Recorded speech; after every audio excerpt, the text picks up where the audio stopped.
Welcome to the Travel Squad podcast, where adventure meets inspiration. We're your hosts. I'm Brittany. I'm Kim. And I'm Jamal. Together we explore international destinations, hike epic national parks, and share unforgettable travel experiences with you, one passport stamp at a time. Our mission is to inspire you to travel by showing you how you can make it work no matter your budget, schedule, or experience level. We bring you along so that you can laugh, get excited, and start planning your own trip. So grab your ticket and your passport. And don't forget your travel insurance. And get ready to embark on a new adventure with us around the globe. Hello, fellow travelers. Hey, squaddies. Welcome to this week's episode of the Travel Squad podcast. This episode is a very, very special episode as we have it launching here August 15th, making this officially 4 years since we launched the very first Travel Squad podcast episodes back in 2019. Wow, I can't believe it's been 4 years. I mean, when you said that, Jamal, like it's launching on the anniversary date, I just couldn't believe it. We took so much time setting up this podcast. It was a lot of work and we've come so far. We've grown so much and we started this podcast for fun. And I'm so excited to see how it continues to evolve and grow in the upcoming years. We thought we knew so much about travel when we started the podcast and we've learned so much along the way. And we've been so excited to share all of our knowledge with you guys. But what I think I love the most is that we've grown a really good community of squaddies and we love to hear from you guys and engage with you. So keep all of that coming because we love that. We've done anniversary episodes like this before, but 4 years just feels really, really good. It's been a good last year. Like you said, Britt, we have developed, grown, and cultivated an amazing community of squaddies. We have opportunities coming our way that we never foresaw.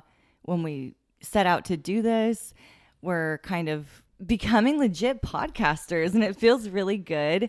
And it's funny too, we were on our last trip in Banff and we were like, remember when we said we were going to run out of content one day? Yes. That's never going to fucking happen. And the podcast is better than it's ever been. And I love this. We're at 4 years and I'm so excited to just celebrate it. Well, I'm not trying to take away from 4 years because it is a big accomplishment, but if we feel this way at 4, imagine at 5 when we get to there. And that trajectory for us personally, travel-wise, of course, for our squaddies, our engagement, plus the great tips and content we give to them, like I'm really, really excited to see it. But yes, 4, what a huge, huge accomplishment. And I can't believe all that we've done in this past 4 years. Yes, and before we get into the episode, we have an exciting announcement to make. We are doing a giveaway to celebrate our 4 years. So stay tuned to find out how to enter and to find out what we're giving away. So let's go back a little bit in history. You know, I am a context person. I love to look backwards and, you know, thinking about where we started. I don't know why the hell you guys agreed to do this because this was some crazy talk in the back of a plane heading to Mexico City. Like, we travel so much. We always travel together. We should start a podcast. Like, why did you guys agree to do this with me? Well, we were all drunk at Nicole's wedding in Mexico City, and I think it was a little bit of that liquid courage. And then we were all hyping each other up and our own egos like, yeah, we're fucking cool. People want to hear our stories. Let's do it. And we have great content to give them, not even just in our stories, but good advice, solid tips, etc. And so I think we had that liquid courage, but once that liquid courage faded and we were like, oh shit, we all agreed to this. We really stuck to it and we're like, yeah, we're going to put this into fruition. We're going to make it happen. And that we did. But, you know, it's one of those things I'm glad I didn't know, or maybe all of us didn't know really how much effort goes into it. Because I think if we did know that, we probably may have been like, let's maybe not do it. This is a big bite to chew. Yeah, and I really think it comes down to your idea, Kim. Like, you really were the one where, like, we can do this. We want to hear different types of podcasts. You listen to podcasts. You're like, I'm not impressed with what I hear in the travel industry. And we went to Nicole's wedding in June of 2019. And we came back and immediately started laying the groundwork and the foundation. And it took us a solid, 2 to 3 months just for setup and like buying all of our equipment, figuring out what type of episodes we were going to launch, what type of audience we wanted to promote to, all of those sorts of things. And then we wanted to drop with 4 episodes and so even just the prep for that took a lot of time. I remember us recording the Kauai episode, and then all four of us thought we needed to sit down and edit it, which was like the biggest mistake because we each have our own opinions. And so it just takes so much longer to edit when it's like four people versus just like one person saying, hey, I'm just going to take charge of this, because we have so much other things to focus on. So we could split up and divide all of those pieces. Well, you forgot to mention even too with that Kauai episode, we recorded it, thought it was a good one, and then it was one of our first ones that we launched when we were recording the first 4 in batches, and it didn't even record. So, I mean, we had that going with us too, and we're just like, well, what a setback, but we persevered on. I just want to say her wedding was in June 2019, and yet somehow we launched in August 2019. So in that short 2-month time, like, again, we still learn to this day, of course, but we had a lot of learning to do. And in those first few episodes, I still think they're golden. I think they're great, but you can kind of see that trajectory that we've even had personally in terms of how we create a podcast. And then, of course, COVID hit. Yeah, what a time to start a travel podcast when there is no travel allowed, and that's the furthest thing from people's minds. We saw our numbers dip and we started panicking a little bit, and we were like, oh, what are we going to do? How can we do this? But I'm so glad we stuck with it, because I love looking at our charts of downloads, and you see that drop during COVID, and then you just see it go up and up and up and up. And that just shows that people want to travel. They need tips. They need advice. And I'm so excited for some of the other episodes we're going to record today, because I have some myths to break and some tips to give, and it's going to continue through year 5. And if you guys all know, we started with 4 co-hosts. And so Zaina did end up leaving the podcast to focus on her own ventures. And that was another thing that was like, how are we going to continue as the Travel Squad podcast when one of our squad members is gone? But we stuck with it. We continue to laugh and make fun of freakouts and go on trips. And invite other people and make them honorary squaddies, really. Like, we started traveling with other people as well. So it wasn't just always the 4 of us. And so we still were considered a travel squad in our own way. I think all 3 of us make a solid squad. I mean, I harken back and listen to our old episodes when we were 4. And, you know, since Zaina has left to focus on her own personal business ventures, which is originally why she left in the first place, it's not like we hadn't taken a trip with her. I mean, we had Ecuador, a few other things like that too. So, you know, it was obviously an amicable thing in that sense, but we had to change our whole model, so to speak. But us 3 still make a solid squad with the honorary squaddies who travel with us. I totally agree. And behind the scenes, there was a lot going on in our personal lives. Kim took on a second job for a portion of time. Jamal started his own business. I had a job as a director. I decided I didn't like that. I completely quit my corporate 9-to-5 job and kind of went rogue and started something else. And so along the way, you know, we're producing this consistent podcast, and you don't see the things behind the scenes, all of the things that we're doing in our personal lives that also make it somewhat difficult, but also still rewarding, because like when we went on this last trip to Banff, it was just so nice to have a break from like our everyday lives and just like reconnect and have a great trip. And it was such a good one to reconnect over too. And then Kim moved away. She moved away from San Diego to Austin a year ago, and we went semi-virtual. So we still are meeting up like we are today, and we are batch recording episodes. That's the one great thing, like for anyone that's looking to make a podcast, batch record your episodes. It makes it so much easier. But some of the time we do interviews, or sometimes it just doesn't lend itself that we can all meet up all of the time. So we are semi-virtual and do record things semi-virtual at times. I gotta say, it feels good to be in person with you guys back in our OG recording studio. OG recording studio, our kitchen and dining room here. I love it, with the headphones on, our own personal mics versus when we're doing virtual. Brittany and I are sharing the Yeti. You have your Yeti. It's just a whole different vibe. And you're right, it does feel good. And I'm just so proud of you two sitting in front of me. Everybody listening on the other end of this speaker. We've hit over 200,000 downloads on our podcast episodes. This year in particular, we were soaring with downloads. Like every week we were checking it and sending each other screenshots like, oh my God, have you guys seen this? Like, people love it. And some of you don't, and we'll talk about that later. But it's been really, really rewarding to get messages from you all and hear that we've inspired you to take your first international trip, or you're going on this trip, or people inviting us to come stay in their homes. Like, this is why we started this, and I'm so, so happy that we are here. On that note, Kim, of the over 200,000 downloads to date, let's give a little bit of context here. Of course, we are a US-based podcast, but traveling isn't based just in the United States, and people who travel just aren't in the United States, right? So about 80% of our listenership is here, but in terms of other countries where people are listening to us, finding value. I mean, we're seeing Canada, Australia, UK, Mexico, New Zealand, just as some of those top ones.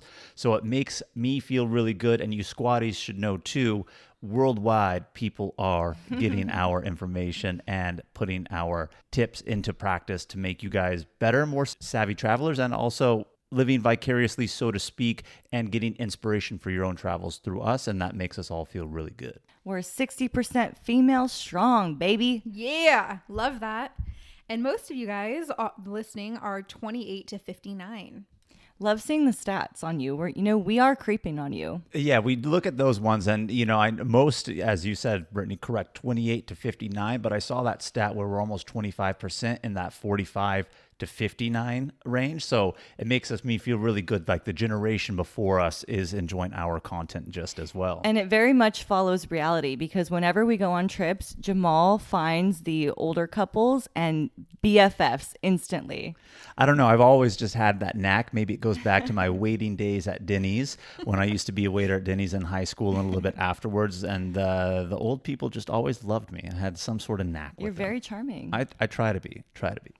And our top episodes that we've produced are our London episode, Zion, Tokyo, and travel tips to travel better. All good ones, so check them out if you have not yet.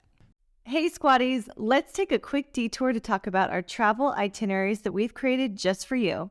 We just launched several new international trip itineraries, including Tulum and Japan.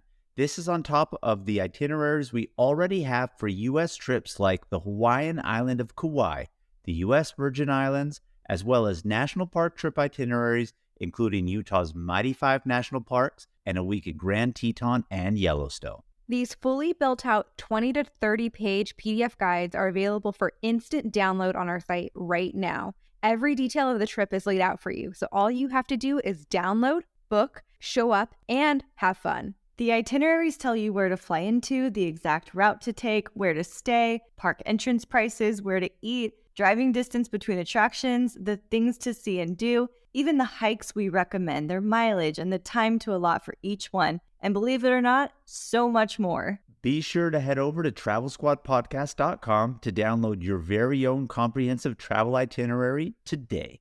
Hey squatties, we want to share one of our favorite travel products with you. Liquid IV is a category-winning hydration brand fueling your well-being while traveling. One stick fits into 16 ounces of water to give you 3 times the electrolytes of traditional sports drinks and hydrates you 2 times faster than water alone. Their half-ounce hydration multiplier powder packet is the one product you need in every suitcase, carry-on, and day pack. We use it while flying on planes because flights can be so dehydrating. We use it when we feel jet lagged, when we're out on a hike, and after a long night out that has us feeling worn out. In just one stick, you get 5 essential vitamins, B3, B5, B6, B12, and vitamin C. Liquid IV also now comes in 12 delicious and refreshing flavors to keep your hydration routine exciting. Our favorites are the lemon lime and tangerine with immune support. It's made with premium ingredients, all non-GMO and gluten, dairy, and soy-free. Get 20% off when you go to liquidiv.com and use Travel Squad Podcast at checkout. That's 20% off anything you order when you shop Better Hydration today using promo code Travel Squad Podcast at liquidiv.com. But keeping on the 4-year theme here, and this isn't trying to just really hype us up, but just talk about the excitement of the podcast, right? We kind of want to keep that 4 theme going. So we're going to just talk about kind of like a few things, like our 4 favorite travel products for each of us, favorite episodes that we do have over these past 4 years, favorite international trip, squad trip that we've taken, national park, domestic, etc. So we're kind of going to go run through that with you guys. We're going to have a secret Q&A. We've all come up with Q&As for each other. We've had a few episodes like that. They've actually been really big hits, even though they didn't make that top 4 episode list, but they do rank high, and we got lots of positive feedback, and I really love those episodes too, and we kind of hit each other with the secret question. So that's what we kind of have in store for you guys. Also talking about our favorite 4 best travel hacks, etc. So keeping the 4 theme going. So Kim, what would you say your top 4 travel products are? They've changed over the years. Currently, I am on my mini backpack. It's big enough to hold a laptop, a pair of socks, your wallet, all that kind of stuff. But it's small enough that you can bring it and it doesn't feel bulky. But is it still big enough to pack enough underwear to shit yourself 3 times a day? Or I should say 4 times a day. 4. 4 times a day. Keep with the 4. Absolutely. Is this a backpack that you brought to Banff? I bring it everywhere. I bring it on all my trips now. It is very stylish too. I will say that. It's very cute, very stylish. It can take place of your hiking backpack, your travel backpack, your purse/backpack. It's fantastic. Well, what about the other 3? Mini perfume, because I like to smell good and I love just a little spritz of Marc Jacobs Daisy in the small travel size. 100%. You can get it on Amazon too. There you go. Comfy sweater, especially our new Travel Squad podcast merch sweater. It's so cozy, so comfy, perfect for plane travel when it gets cold. And then lastly, a snap hook clip. If you guys can imagine this, they're like oval shaped. You can hook on your mini backpack, your water bottle, and that is coming in so clutch lately. Kind of like little carabiners. I was looking for the word for it. I knew you would know it. It came to my mind. Carabiner. Yeah. So I just wanted to make sure that's what you were referring to. Those Yes. things are clutch because you could attach a lot of things to it. Water bottle. Very recently, Brittany had a mishap where her portable airplane pillow, neck pillow, fell off of her backpack in transit in the airport Did you somewhere. lose We've it? lost it. Yeah. Oh no. And so we could have used that little carabiner on there and hooked it to her backpack because that's actually where it was, but it just fell off and it didn't have that carabiner. What about you guys? So my top 4 favorite travel products, my number 1 right now, and mine have changed over time too, are the compressible packing cubes. I mean, literally a game changer. I just saw my grandma on this trip to Lake Arrowhead for the wedding, and she was talking about the packing cubes and wanting to get them. Did she Really? see it from the great story that you did of the compressible packing cubes for Banff? I know Brittany's done one too, but when we saw yours and you did that one, Brittany and I both looked at each other and were like, oh yeah, Kim did a real solid story right there with those compressible packing cubes. I mean, we've been pumping them up because they are that good. But if that story didn't sell you, I don't know what will, because there's no way all of that stuff can fit in a suitcase without those bags. And I used to think packing cubes just in general were just like, okay, whatever, because I'll just fold it myself and it's still the same amount of space. But the compressible aspect where it has that second zipper, it seals it down, you can fit more in, it takes away the air. And we've done several trips now where we've actually had those where they've come in clutch to prevent us from having to either check a bag or just make us available to put more things in it in that carry-on size. And we heard about it while we were on our trip to Morocco. One of our fellow Gate One travel members was saying, oh yeah, I packed everything for our 8-day trip in Morocco, which is kind of hard to do when you go abroad sometimes, like in winter, because we went in January. And she was like, I fit everything in a carry-on because I use my compressible packing cubes. And I was like, tell me more. And she was like, yeah, it just squeezes all the air out. So I looked into them. I bought them. I posted stories on them, made Kim a believer too.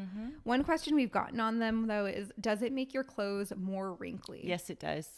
See, I didn't think so because I used it for Spain and I used it when we went to Banff, and I didn't think it made my clothes any more wrinkled than it does if you were to roll them. Yeah, you're right. It doesn't make them necessarily more wrinkled, but they are going to come out wrinkled if you've packed it in like I did. So I had actually sent pictures to one of our squatties of like, here are some of the outfits I wore after I pulled them out of the bag. And I didn't do any ironing. And so I was actually happy with like the results. But yeah, I mean, anytime you pack clothes into a suitcase, they are going to become somewhat wrinkled unless you're just like stacking them really pristine. But some of my other travel products that are my favorite are the portable charging bank. I always take this with me because you never know when you're going to need it on flights or while you're hiking or while you're driving in the car, and sometimes the car charger is not charging fast enough. So that's really helpful. Shoe bags. I love shoe bags. I used to be the type of person that would just throw my shoes in a plastic bag, but these shoe bags are game changers. They're washable, they're zippable, they come in different sizes. My hiking boots can fit in them. I think Jamal's hiking boots can even fit in them as well. And it just keeps everything nice and clean. So I love that, keeping my suitcase clean. And then more recently too, I've gotten some air tags that we've placed in our checked luggage. Sometimes I'll just put it in my carry-on in case we're the last people to board and they make us check our luggage anyways, but it just gives me security and peace of mind. Like, oh yeah, my luggage made it. Or, you know, hopefully this never happens, but if it doesn't make it, then I can find out where is my luggage.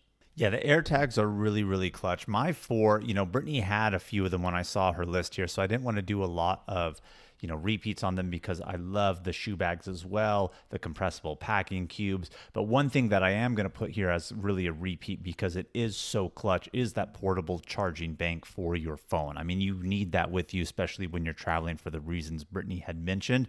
They do come in clutch. Love them.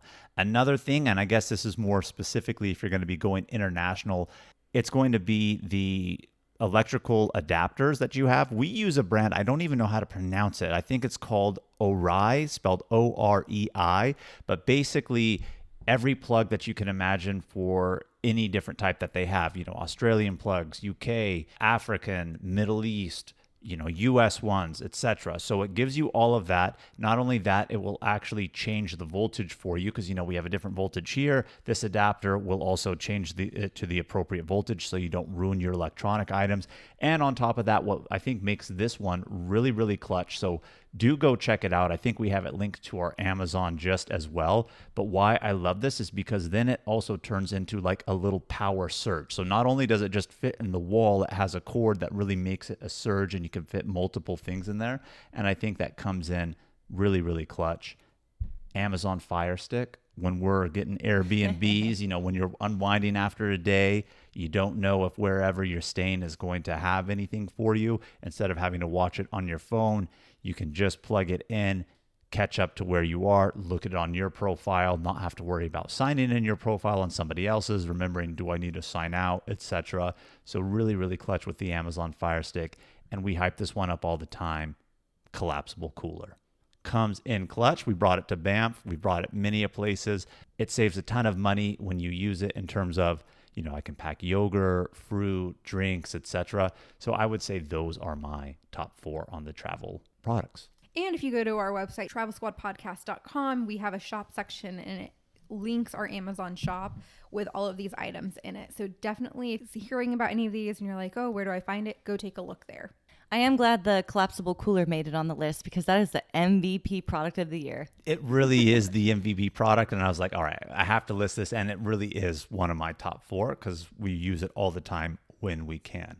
But off of the products, let's talk a little bit more about specific podcast stuff and more particularly trips. You know, we have listed on here to talk about our favorite squad trips that we've taken.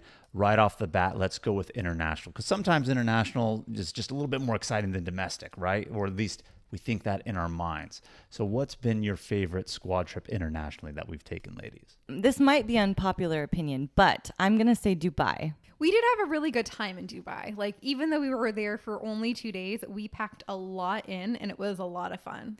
We were pedal to the metal. We went 3 a.m., get on the camels, get out there on the dunes, ride the camels, get the breakfast buffet. Then we went water park. Then we went 9-course tasting dinner, Hakkasan, literally. We literally, you know, we talk Hakkasan all the time. We really made it to Hakkasan this time in Dubai. That is for sure. And it lived up to the hype. I thought it was a great trip. And, you know, people, when we say we went to Lebanon, we went to Dubai, they're like, how was Dubai? How was Dubai? And we kind of like give it a little whatever. But in reflecting, I think it was an amazing 48 hours. It was an amazing 48 hours. And I think that just goes to show in terms of, I guess, of course, what you do, but who you're with, right? It was OG squad. Zaina was there. We all collectively had a good time. And I think you undersold that breakfast buffet, Kim, because you said breakfast buffet and sometimes they're just whatever. I mean, this was literally in Bedouin style tents in the desert on the dunes, traditional style breakfast after the sunrise camel ride. That And was a not- whole experience in and of itself. It was, and we weren't even expecting it. We were just going to do the camel ride. We didn't know about this amazing breakfast buffet. Even the bathroom there was super cool and beautiful as well. And I also think it's probably one of the coolest hotels we stayed in Dubai. I mean, we didn't spend any money because Jamal and I used points, but it was an amazing experience staying at the Atlantis in Dubai. You know, I remember when we booked it, it was like $400 a night or something. And I was like, damn, we are splurging.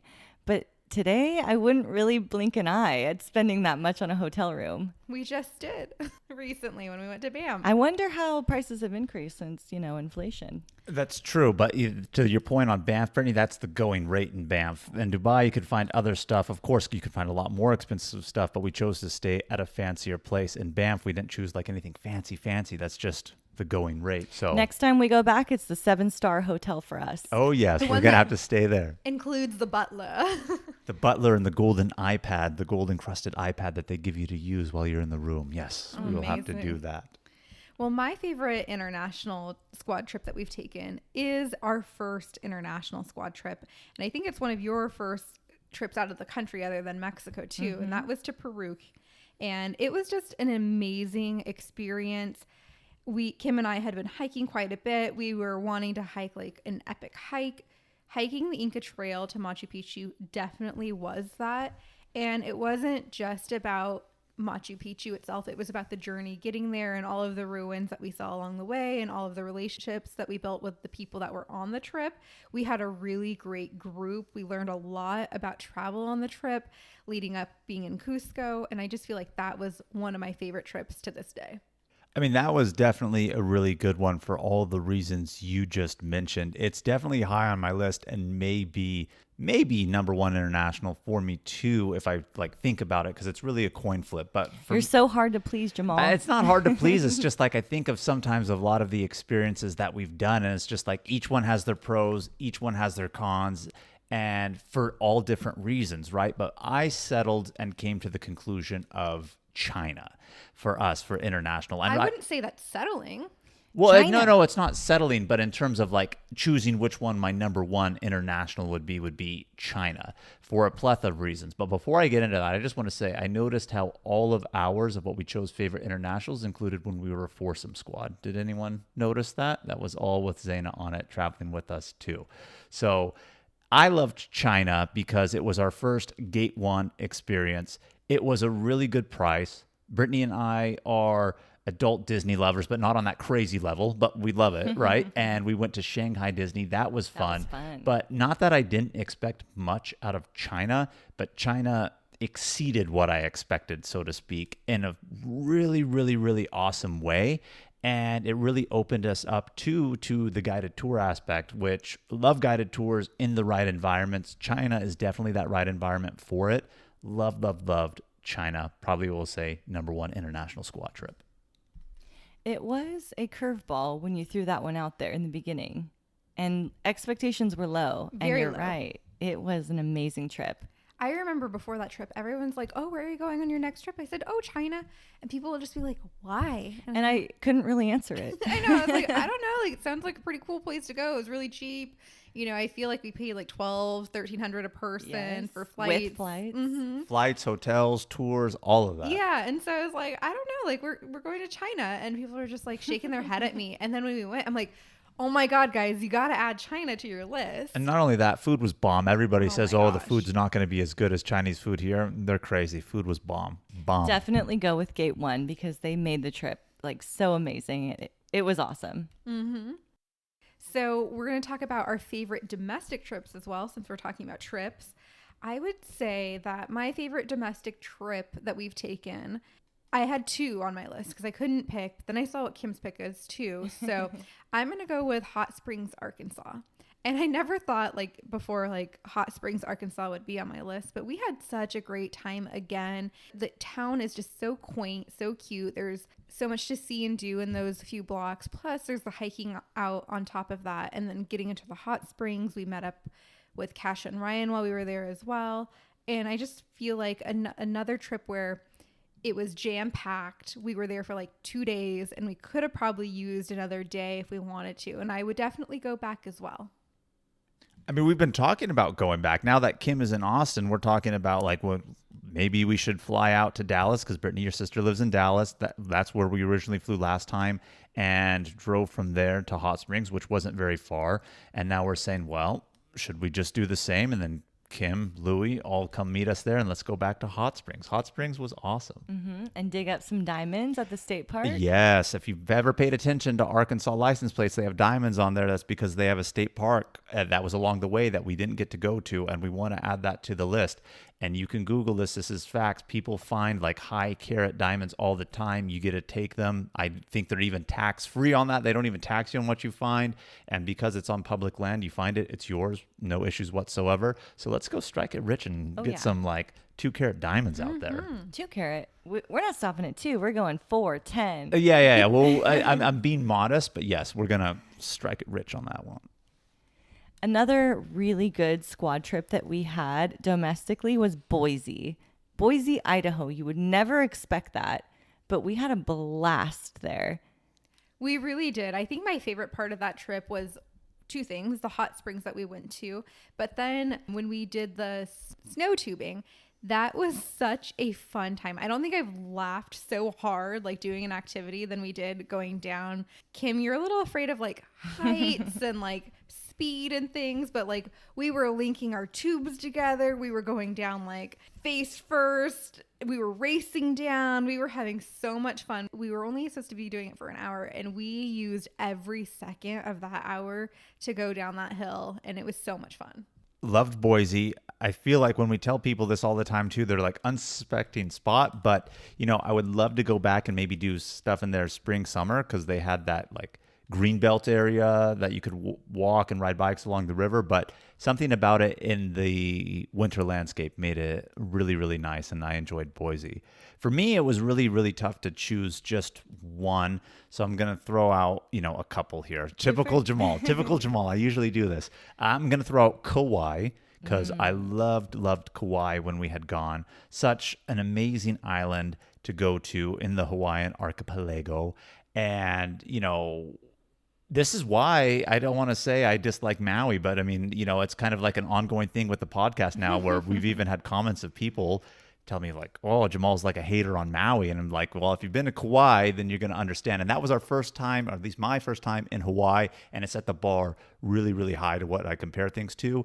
And it's an island, and it's a lot more natural state, less developed, even though, of course, tourists do go there, but the least visited of the main 4. So it kind of had all that going for it. And I would be remiss if I didn't put, Grand Teton and Yellowstone. And even though that's technically 3 now, it's 1 because that was not 1. Yeah, because it's 1 trip and the 2 national parks touch. It's all like kind of one and the same in that sense of things. Yeah. And so loved it. If you haven't made your way out to Tetons and Yellowstone, do yourself a favor, American Gym.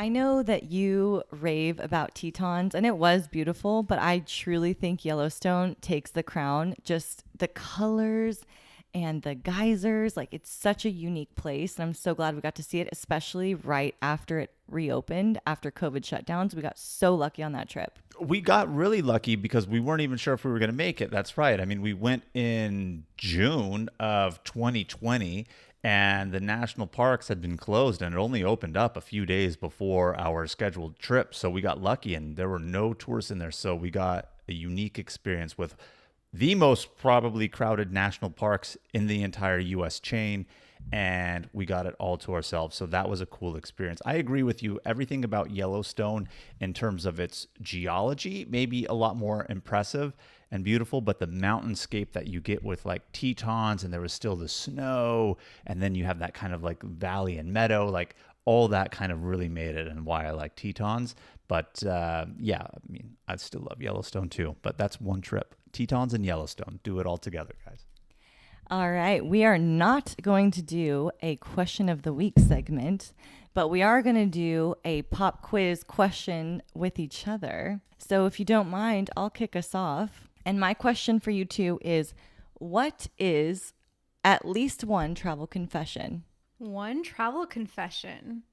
Ooh, that's really tough. Like, I feel like whenever we do question segments where we haven't prepped for it, I'm like, I don't know what I'm going to answer. Let's see. I know you got something. Something juicy. Like, does it have to be embarrassing or just a confession to make? Well, I'll tell you mine if that will help. Okay, let's hear it. I never turn my phone on airplane mode. Oh, look at you. What a rebel. What a rebel. I don't even want to fly with you anymore, Kim. As soon as we're getting close to landing, I start getting texts, and I'm like, yes. I do, like, right as we start to land, I usually turn my airplane mode off. So I don't have it on. Well, I have it on when we're mid-air, but, like, definitely not as we're starting to land. Interesting. Well, Brittany didn't answer hers yet. I'm going to come up because I feel like, not that this is a repeat question, but a question that's been asked on our questions episode, and I've answered some pretty embarrassing stuff, and I'm not going to reuse that one. If you want to go ahead and hear those embarrassing things, you can go back and listen to those episodes if you hadn't before. But I guess it's a confession, but maybe common knowledge. But everyone here in the squad at least knows this, is that when we travel, I get poop anxiety.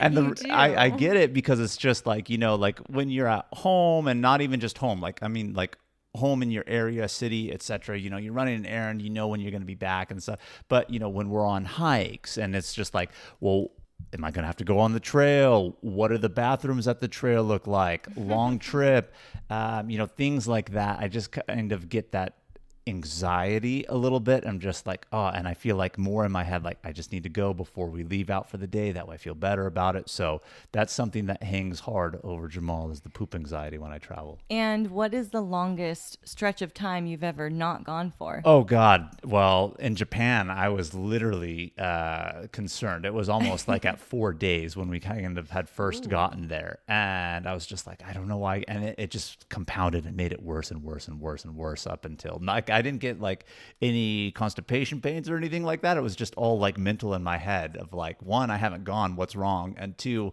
well, shit, I don't want to start this day right now. Like I haven't even gone. Is it going to hit me in the middle of like nowhere and I won't have a bathroom? So that's a real thing. That's my confession, Kim.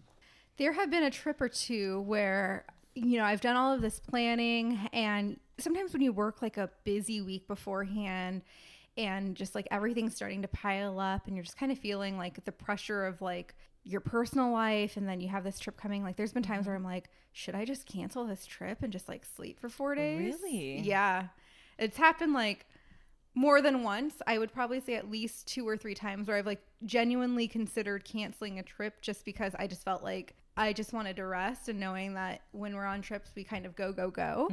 But I don't think I've publicly said that at any point in time. It's okay, Britt. You can admit it. You know what's so funny that she's saying this, and it kind of angers me. I don't want to say we got in an argument yesterday, but we were just kind of like talking about it, because I tell her all the time, like sometimes, like, I mean, I still love traveling. I'm not at the level of where you've kind of already said before, Kim, where your travel trajectory is at in terms of like, not wanting to do it as much. I still want to travel, but Brittany always tries to fit something in on a free weekend. I'm just like, dude, chill. Like I need to chill. And here she is. This is her confession. And she gave me major shit yesterday during that conversation about my feelings. So Aww. I'm going to remember this. And this is now going to be... It's recorded. It's recorded. It is recorded, but you know what? I've always powered through, and I've always been like, oh my God. Sometimes I like get there and I'm like, this is what I needed. I didn't need a rest. Like, this is what I needed. I needed to be on this trip. I needed to take in. It's always worth it when you go. But if you are feeling that way, you should follow suit and try not to book trips back to back. I feel like we were just in Banff, and now I'm here in San Diego. I went to a wedding. It's like frazzled dazzled, like getting off work and packing and unpacking and laundry. And it's just like maybe more than 1 week in between your trips. Yeah, and we have slowed down some. Like last year, I think we took 22 trips in 2022. And this year, we're more down to like 1 trip a month. And so that has been more manageable, I would say. I'm getting old. I mean, I said this as soon as I hit 30, I said I felt it. Although, we give shit to you, Kim, we know this, but that's because your height game after 30 has gotten to like a level where I'm just like, I could still handle that. If you saw me last night, you wouldn't be talking. Oh, I saw your story, so I know that you were up to no good, and I mean that in a good way, you know what I mean? So you rallied on through. So I know it's capable, and you're capable of it. So I have a question for you guys. If we were to book a Gate 1 trip and put out an open invitation to all of our squatties, what location would you pick and why? Colombia or Egypt. Why those ones? Colombia, because I feel like it's a little sketchy and I want to go with Gate 1 and it's only like $800, so it's very affordable. And Egypt, because it's absolutely gorgeous. I also want to go on a guided tour with that one because the language barrier, and I've heard, this or that, and also I want to be toured to like the ruins, and you can go on the Nile River, and it just sounds like it'll be an epic Gate 1 trip. It does sound like it, and I don't disagree with the reasons you gave, but I don't know, did you miss the part where she said the open invitation with bringing the squatties?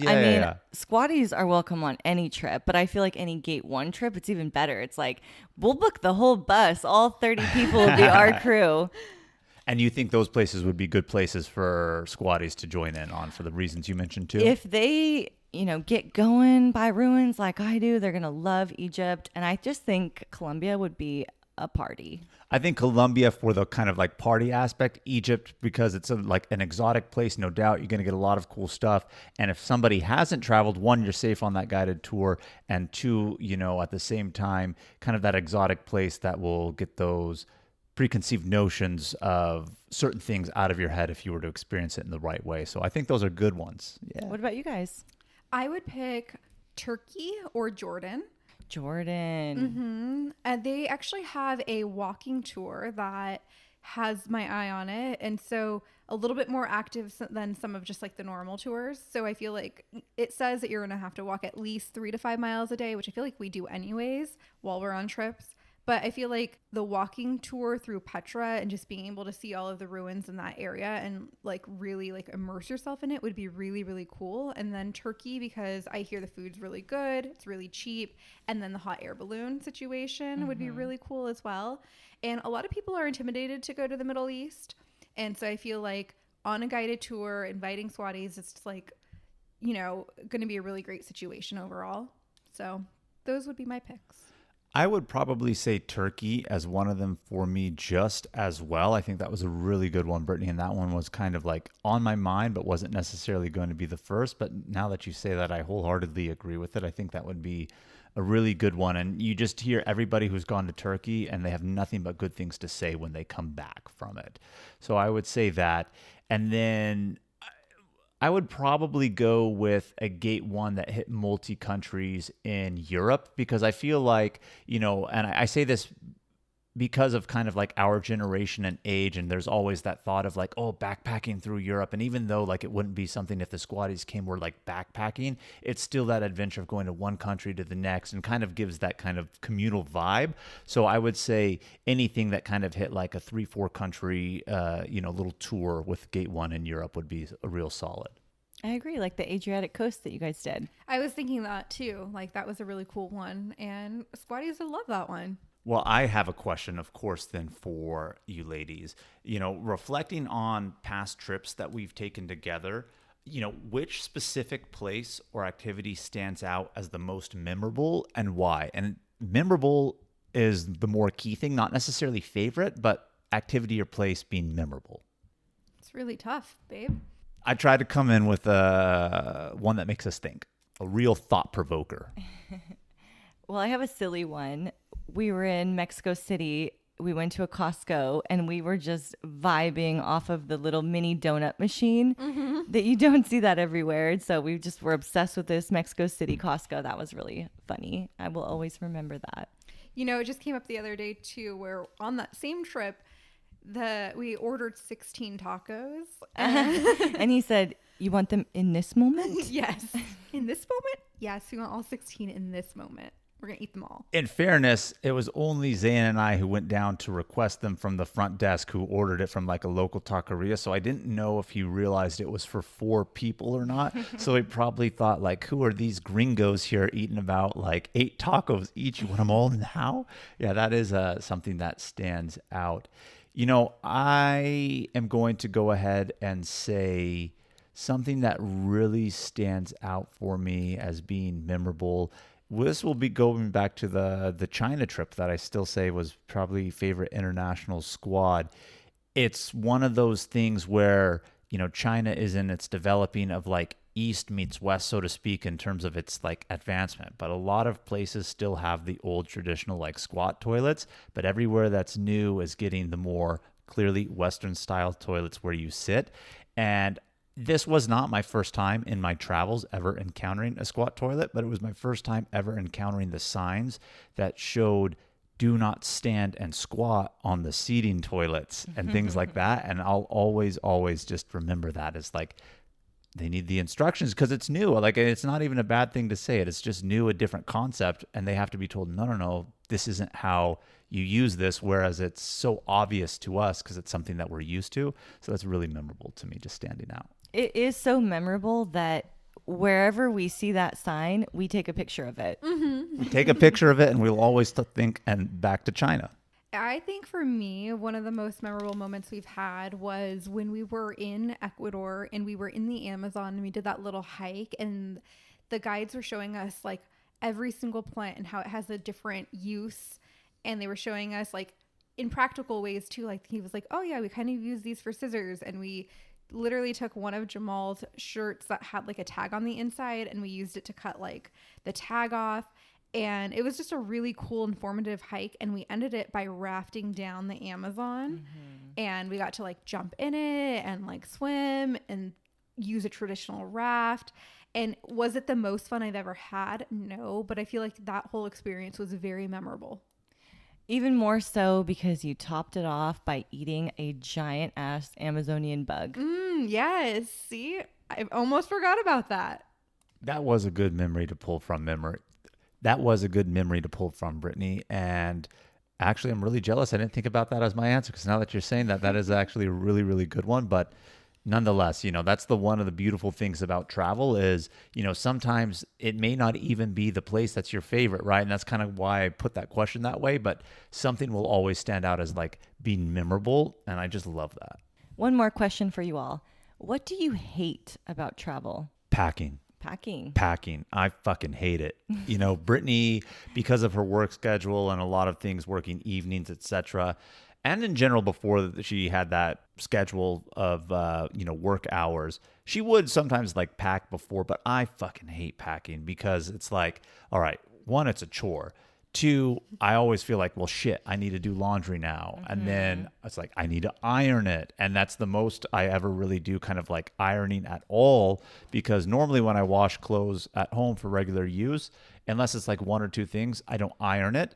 But I will always iron it before it goes in a suitcase because we were just talking about this earlier. Packing cubes or not, or however you fold it, it's always going to end up a little bit more wrinkled in a suitcase versus I could just shake it out and put it on a hanger and then it stays, right? And it's not as bad. So it's a whole to do. I hate packing. Worst thing about travel. I hate how dirty you feel after a flight, especially a long haul flight. I feel like the day of or the night before I wash my hair and like you feel like you're gonna look cute on the flight, and then I get off the flight looking like a fucking disgusting creature every single time. Yeah, the last flight I was on coming back from Banff United, and I could have swore it was Peter from The Bachelor was the pilot on the intercom. I never got to see him, but I'm glad I didn't because I was looking at myself and I was like, I look absolutely disgusting. I do not want to meet Peter from The Bachelor right now. I feel like that all the time. If it's a short flight, not so much, but like I feel like anything over like 6 to 8 hours or more international, it's just like, how do I end up looking this way? So greasy. Yeah. Where does it come from? And then you just like don't feel your best either. Like your skin's dry, your mouth is dry because you're not hydrating enough. So anyways, that's what I hate. Good one. And I hate that too. And I hate everything about the actual travel portion of getting to a destination. I hate airports. They're so crowded. I hate TSA. I actually had to go through regular TSA on this last leg I went on because Louis doesn't have TSA pre. You could have left him. It was like a war zone in there. There's dogs sniffing you. You have to walk side by side. They're like, take your shoes off and you're this. And I was like, oh my God, this is how it goes. It's crowded. They use the lines and you hurry up to get on the plane and then you're smushed in there and it's uncomfortable. And if I could just transport myself there, that would be a dream. Mm-hmm. I know what you mean. Which actually brings up the fact that Delta had my birthday wrong in their system. And so when I was booking trips with Delta, they weren't giving me my TSA pre because it didn't match what was on my trusted traveler number. And so I was like, why am I not getting my TSA pre on my tickets? Jamal was getting them. We were booking under the same reservation. Why am I not getting them?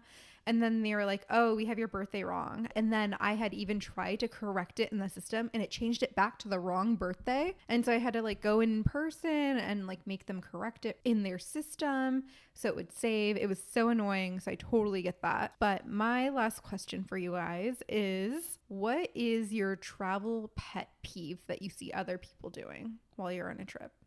And I'll start with mine since you guys are looking like you don't have one quite yet. I hate when you're on an airplane and you land and people start shoving to get into the aisle like it's a fucking race to get off the plane. Like that just like, can you just give me a moment to gather my stuff and get off in an orderly manner? Like, why is everyone standing up at the same time and like pushing and shoving to get into the aisle? Well, not only that, I feel like if you're in front, you have the right of way, right? Regardless of if you have to reach up to the top, grab your luggage, pull it down, etc. There's no reason, unless somebody is trying to catch a flight and it's kind of known, like short transfer time to get through. But I've noticed this happen a lot more lately, and that was actually as I was pondering it, Brittany, and you jumped in to give your answer right away, something I was thinking. But it's like, if you're right behind me and then I have to push my way out to prevent you from bypassing me, and then you give me the ugly look like I did something wrong, I'm like, no, bitch, you need to step behind. I'm in front of you. Yeah, that is a big pet peeve of mine. I can't stand it. If you're one of those people like, you know, Plain I don't even etiquette. want to say what I Plain think etiquette. should Jamal's happen. going to be throwing elbows pretty soon. No, I don't even want to throw out what I think should happen to people like that. It's just like, where's common courtesy, you know? Good answer, Brittany. Big pet peeve of mine also. This one might hurt some feelings, but my pet peeve is people wearing pajamas. I just don't like it. I think you look messy. I mean, I don't wear pajamas on flights, but like I will wear leggings. Like the and- flannel PJ pants. Yeah, I will And your not. hair's all messy and you look crusty. I just don't like it. I don't know. That's not a bad one. Oh, man. Well, Brittany had a really good answer. I kind of want to piggyback off of that, but I'm not going to Ooh, do that. I know one that you might have. Well, say it, and I'll tell you if that's what's on the forefront of my mind. Okay. You don't like when people leave their seat reclined during meal service. Oh, yeah. Yeah, I mean, that's a given. That's a given. Like, that's another thing. Like, where's your courtesy? I guess the First of all, who's getting meal service these days? well, on an international flight. Oh, yeah? Yeah. We just had some on British Airways on our way to Spain and back. It's been years since I've had meal service. Oh, yeah, Yeah, yeah, like yeah. 3 meals, Kim. Where It's you been at? it's still a thing unless some international airliners don't do meal service. I think one time you flew to what, Norway or somewhere just in transit on one of those airlines, and they didn't have like meal to service. Italy. Yeah, but which airline was it? It was like Scandinavian. Norwegian, Yeah, I yeah, yeah. think. So they don't have it. Brittany's dad just went to Ireland. And then what is their carrier that they use for Ireland? Aer Aer Lingus. Lingus. They said they didn't have meal service flying from like the U.S. So That's a pet some peeve. international airlines are doing that, but for the most part, you know, if you're flying over the ocean, you're still getting it. I would just say my general pet peeve is lack of courtesy. So it comes from the seat. It comes from, you know, reclining the seat during meal service. What you said too, like, yeah, pajamas, but those type of people too are probably the ones making the plane their own home, putting their feet up in between the seats, doing stuff. You know, what Brittany had mentioned earlier. So just the lack of general etiquette when you're traveling, I would say, is my biggest pet peeve. I guess for me, my final question that I have for you ladies, kind of still going with that thought-provoking, is what's one of the most surprising cultural experiences that you've had while we've traveled? I think for me, it was being in Florence, Italy on Easter and being a part of the huge gathering they have in front of the Duomo, the fireworks going off. It was a really cool experience. That is a really cool experience. I don't know. Do you have one, Jamal, that you want to share before I chime in? You know, even though this is my question, I didn't even know the answer that I have for it, and I was kind of really going to wing it as we go.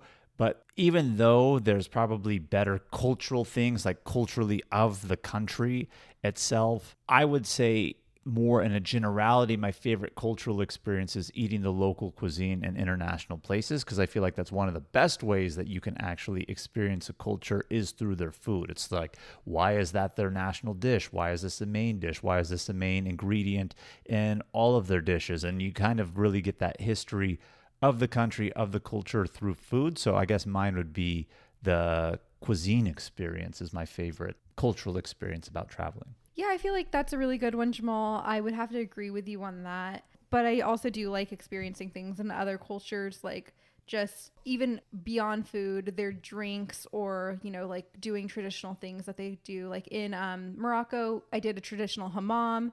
That was pretty cool to see how they do that. And it was definitely an experience of itself. If you haven't listened already, we have it in our Morocco episode, and it's hilarious.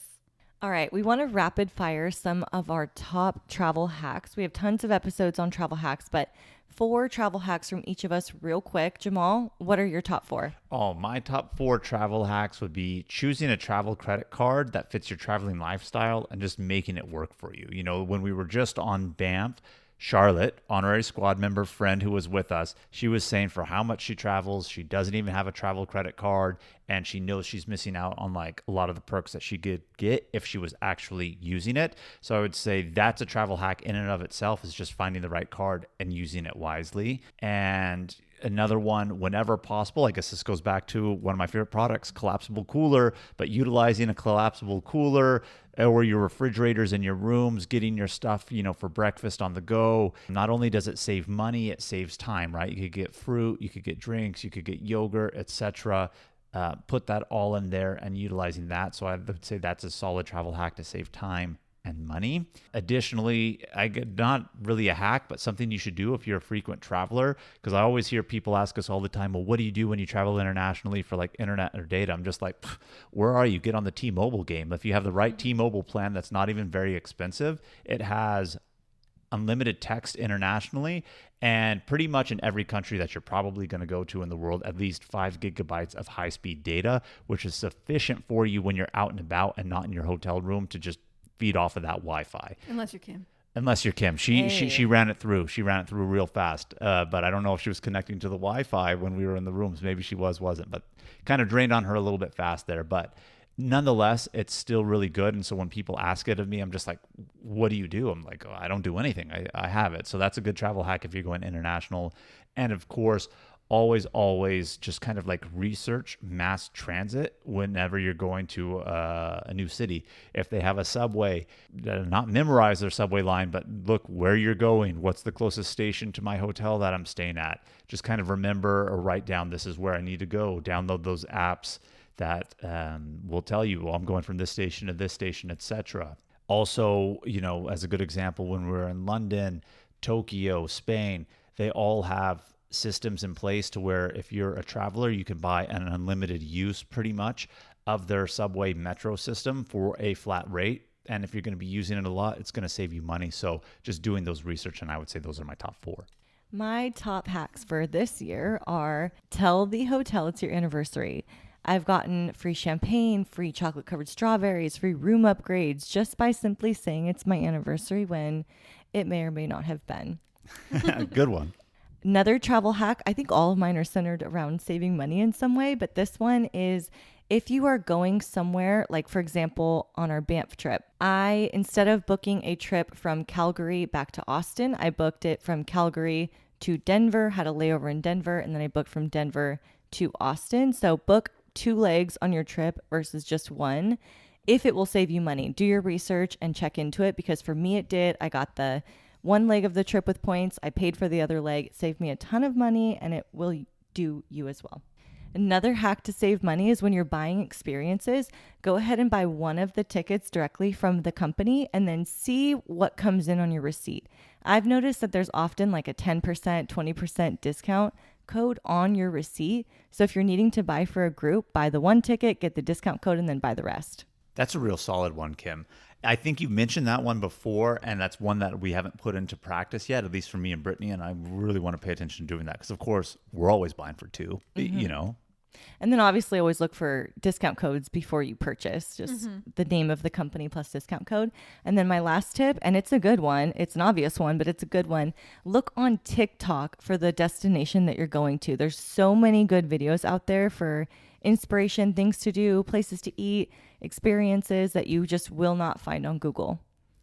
Those are great tips, both of you. Mine right now, I love hiking. And so if you guys don't have the AllTrails Pro, definitely get that. It allows you to download the trail offline so that you can see if you're on track. There's been so many times in the past where we've gotten lost.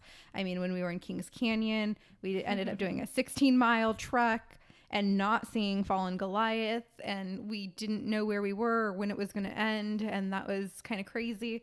And since getting AllTrails Plus or Pro, they changed the name of it recently. It's only like, it ends up being $3 a month or like $36 for the whole year. It's not bad at all. And with as much hiking as I do, it's totally worth it. We used it a lot on our Banff trip recently.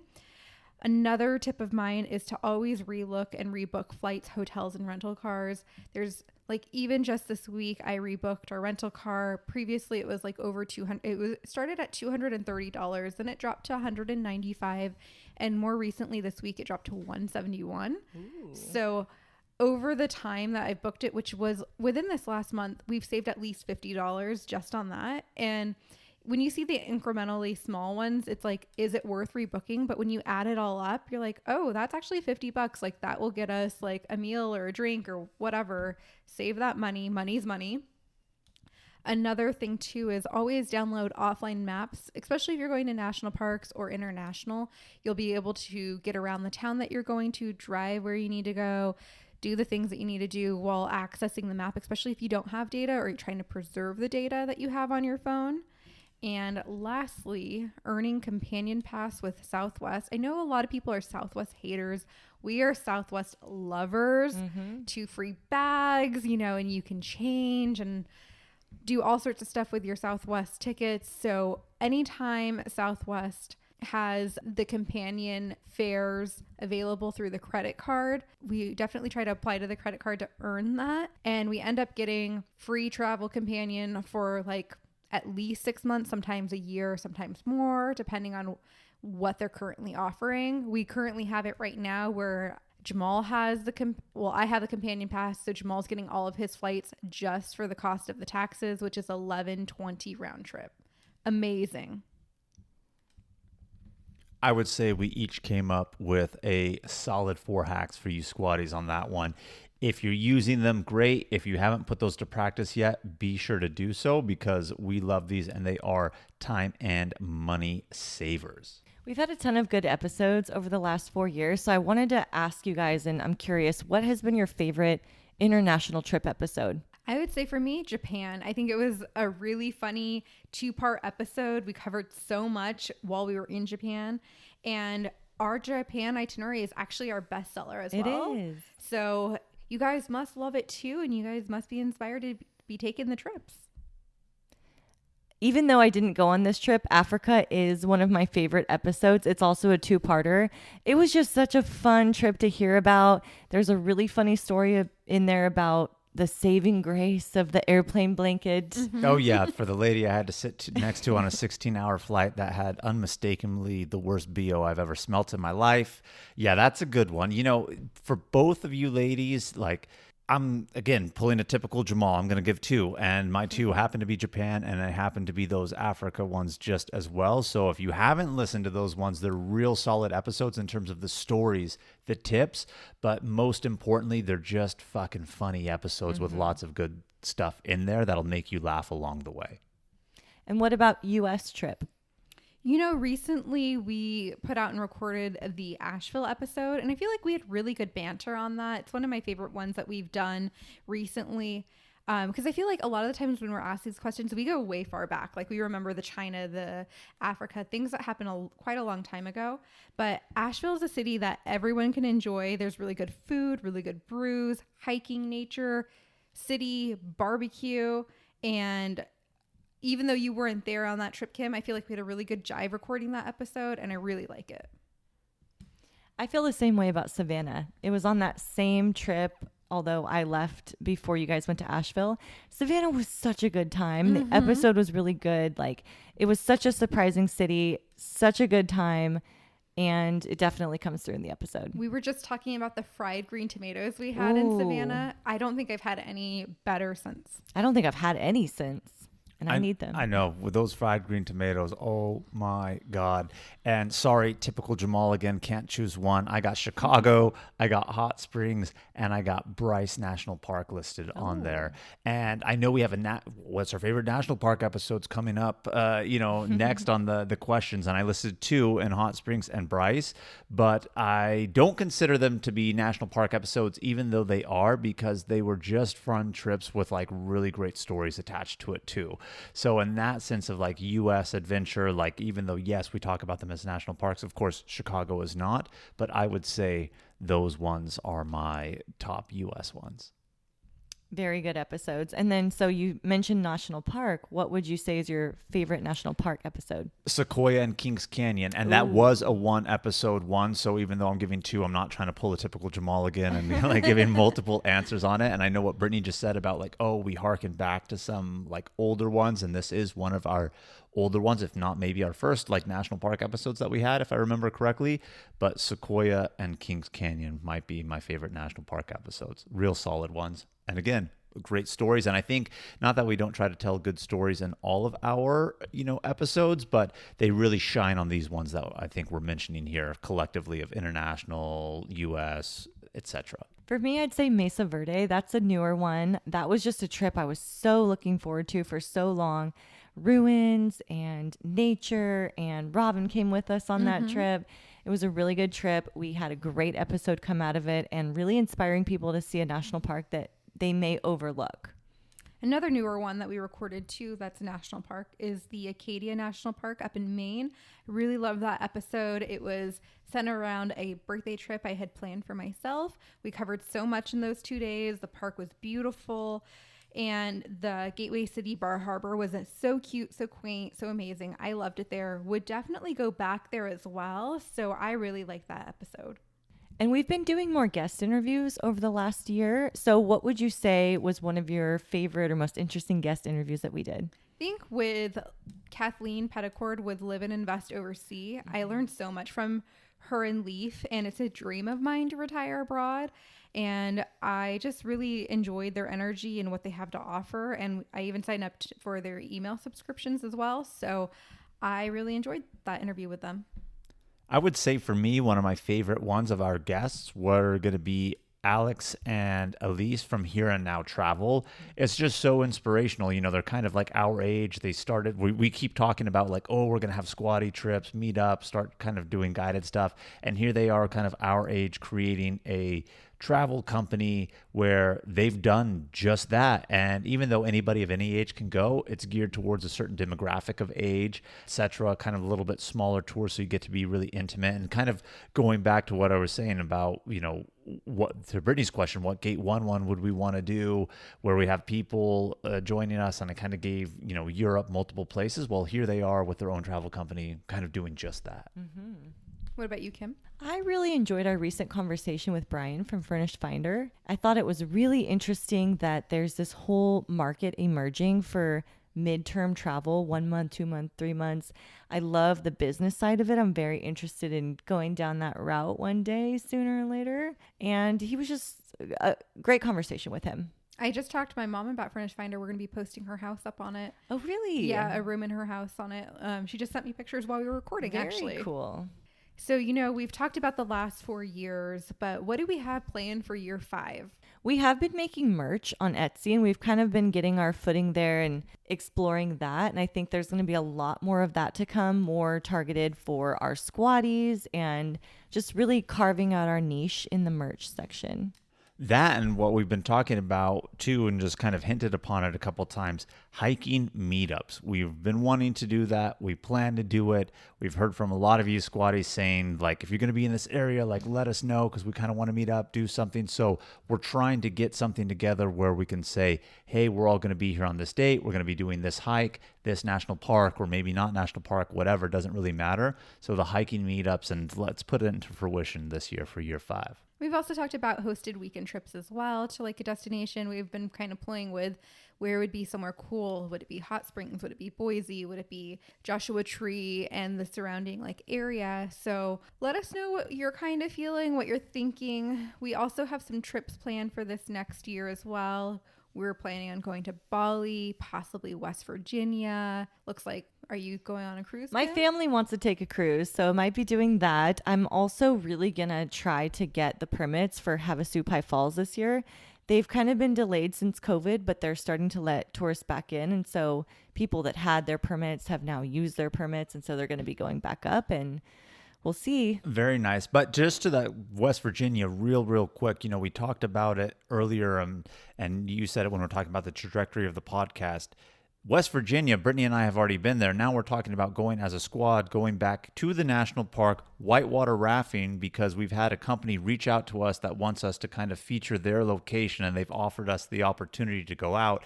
Our schedule is just so busy with everything that we have during the appropriate time to do that whitewater rafting. So I just want to kind of like throw that out there too, that may be down the pipe, simply because, people are letting us know they want us to talk about their company, their tours and things that they're doing. And we're so excited about that. And we're going to do more of those. If you have a company, travel related company, and you want to get some press for it, some airtime, we do social media, we put it on the episode. So if you have something that you think we'd be interested in, then feel free to email us. And I know this has been a little bit longer of an episode than we've been putting out a little bit lately. So kind of want to wrap this up, but don't want to go too fast, but kind of fast about it. Let's circle back around to what we talked about earlier on those giveaways for our squaddies. How do they enter and what are they getting, ladies? We can't have a 4-year anniversary episode without giving away not 1, not 2, not 3, but 4 prizes to 4 lucky winners. And what's included in it? We are giving away an honorary squatty koozie, which super cute. We have them in regular can size or slim can size. And we'll also give away an itinerary of your choice. So on the day that this episode airs, go to our Instagram and the post that's live there. The instructions to enter will be right there. Just leave your comment and we will be announcing 4 winners. Well, it's been an amazing 4 years, ladies. I can't even believe it. Time has flown by. It's been an amazing trip with you squaddies on this, and my mind is just blown, quite honestly. Cheers to year 5. It's going to be a wild ride. I can't wait. Thank you, squaddies, for tuning into our episode this week. Keep the adventures going with us by following us on Instagram, YouTube, TikTok at Travel Squad Podcast, and send us in your questions of the week. If you found the information in this episode to be useful, or if you thought we were just plain funny, please be sure to share it with a friend that would enjoy it too. And as always, please subscribe, rate and review our podcast, and tune in every Travel Tuesday for new episodes. And stay tuned for next week's episode. We have some more amazing adventures and tips in store for you. Bye, squaddies. Bye, squaddies.